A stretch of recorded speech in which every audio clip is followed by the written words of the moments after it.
Let's begin talking about camera confidence.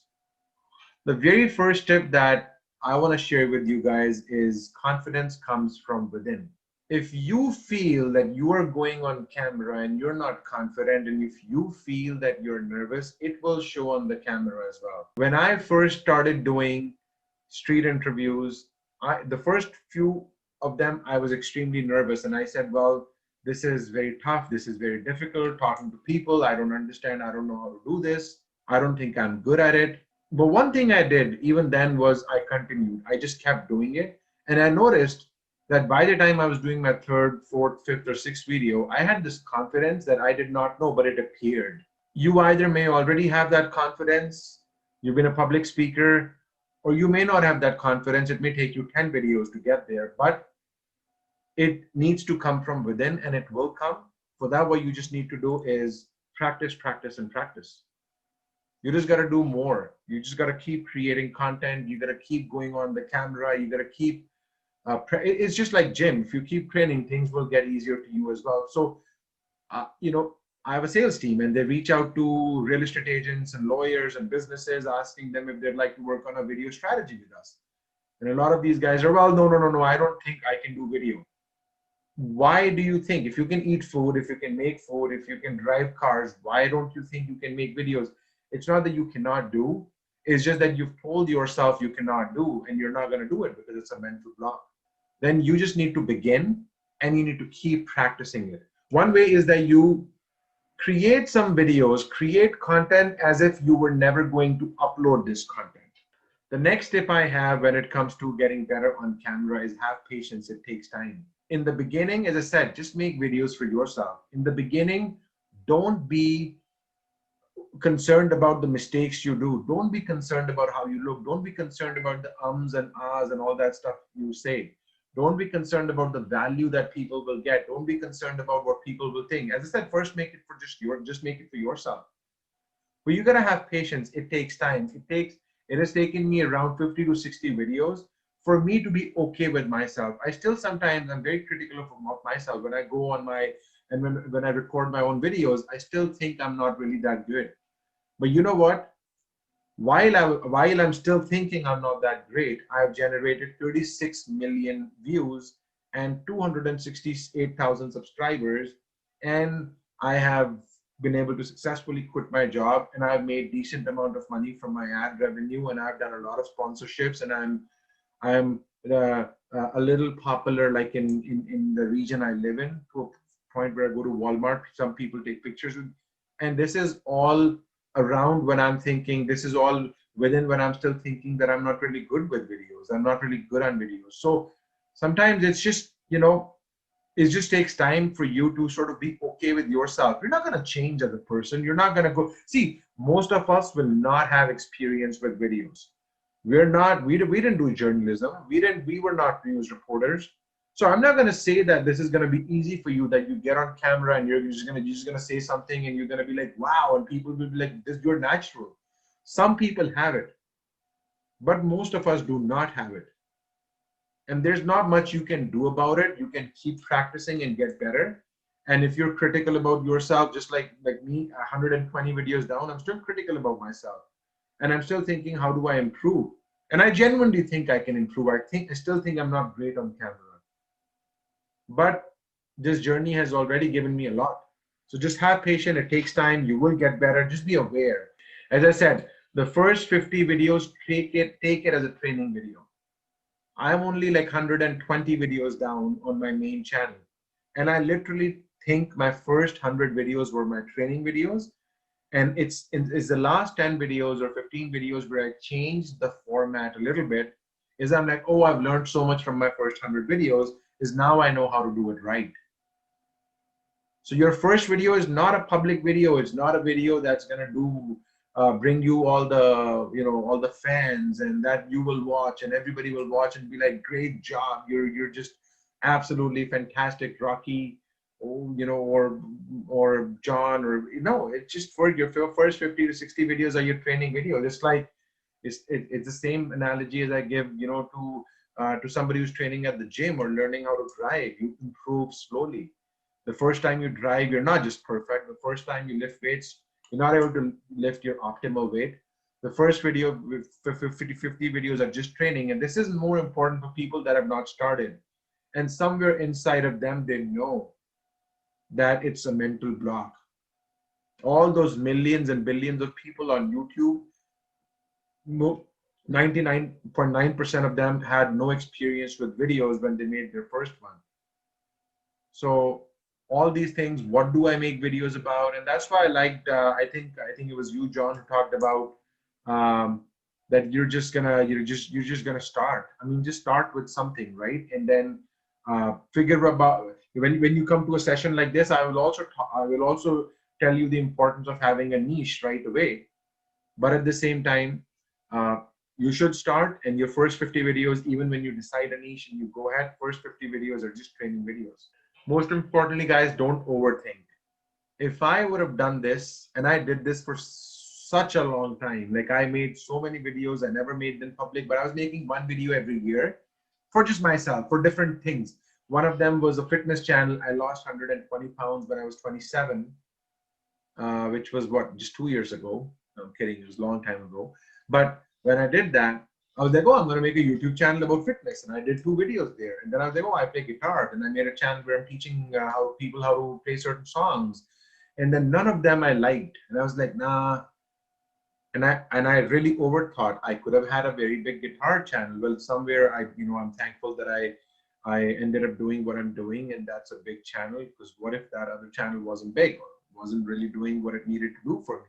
What this one has done for me. But anyways, because I overthought, I never started. And the same thing with my latest channel, when I was starting doing vlogs. Luckily, one of the vlogs I ended up, one of the videos ended up doing really well, and I was like, oh, this is something that I did unique in this vlog, and maybe I can have a whole channel about this idea. I can just go on the street and talk to random people. But most of the people are not going to have that, that aha moment. A lot of you will not have that aha moment. So I don't want you to think that Savvy is saying make 8 to 10 videos and one of the videos will blow up, and now you're like, oh, this is my strategy, this is what I need to do. So if you keep overthinking and you just stop every time you start, then you're not going to get anywhere. Let's move on to the next one. This is a good strategy that I literally have been using. But talk to one specific person when you're looking into your camera. Whenever, like I'm doing, especially when I'm doing talking head videos, a lot of people get very, sort of overwhelmed when they're like, oh, I'm talking to a camera, and you're not used to talking to a camera. So you're like, oh, I don't know how to react, how to act, how to be like. So some people do this, they go a little over the board. I don't do this, but they put a picture of one of their best friends behind the camera. And they think as if they're talking to that person. I don't do that. I think that's a little cuckoo. But what I do is when I talk to the camera, I do put like one imaginary, I'm the camera is a person. I literally have a name for my camera. I have 2 cameras, they both have names, right? So I do talk to them as if they're one specific person. And I've just noticed when I do that, I literally talk as if I'm talking to my friend. Sometimes, like within 5 minutes, I forget I'm talking to a camera, I'm recording.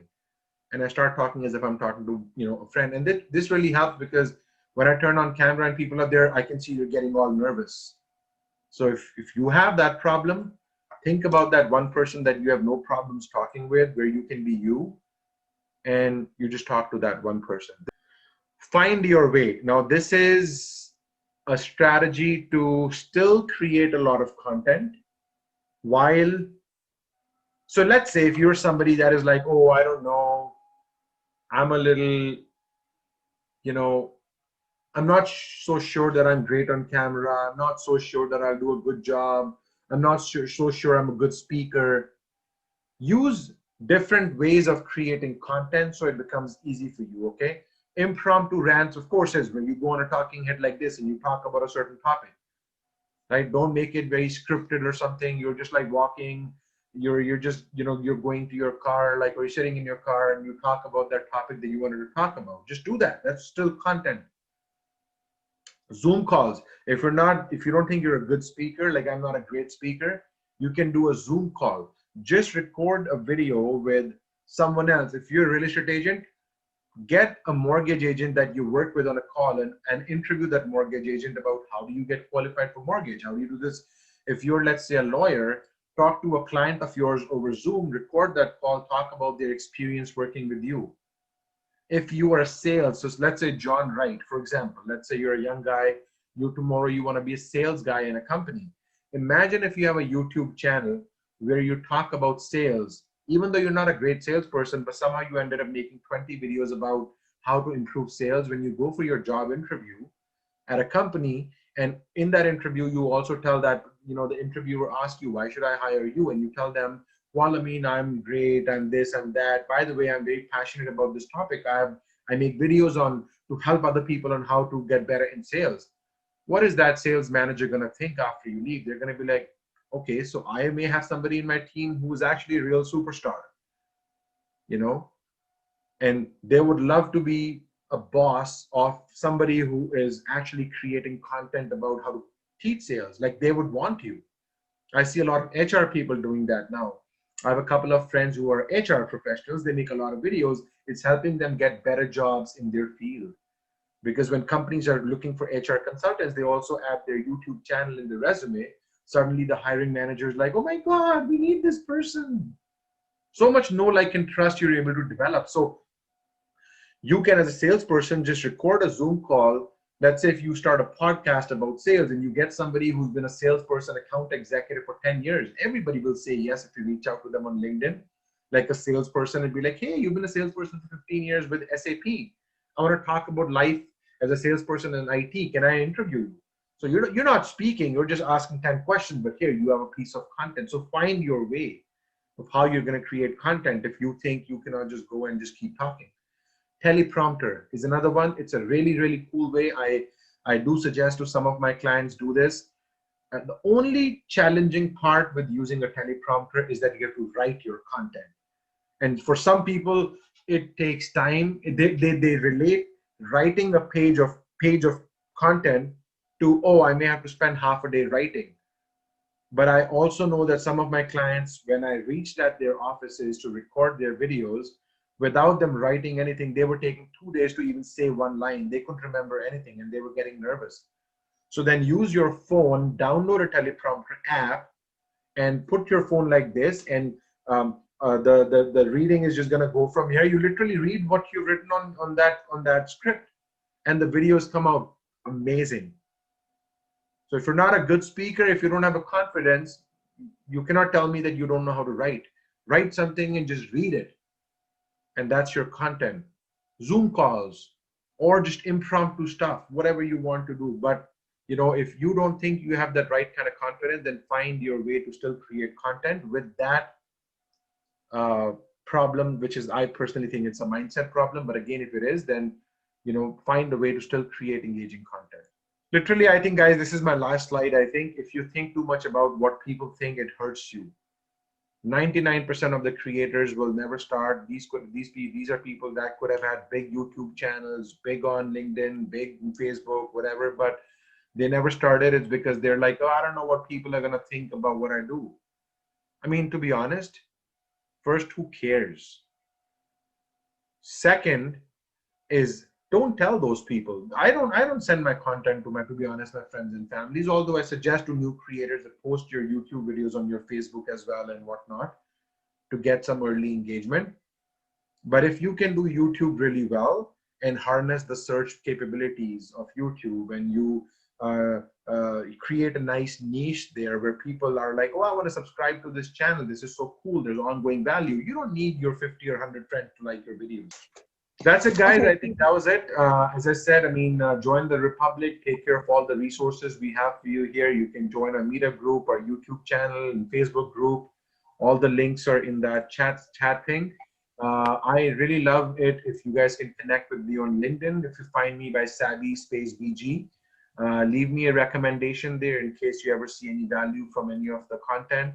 If you would like to work with me or talk to me, book a free strategy session. This is my phone number. This is my email, sabby@republic of creators.com. Feel free to reach out to me and book a free strategy session to help you with your content. And thank you. With that, I think my presentation is over. I am going to go ahead and also stop the recording of this call. And thank you everybody for joining, and hope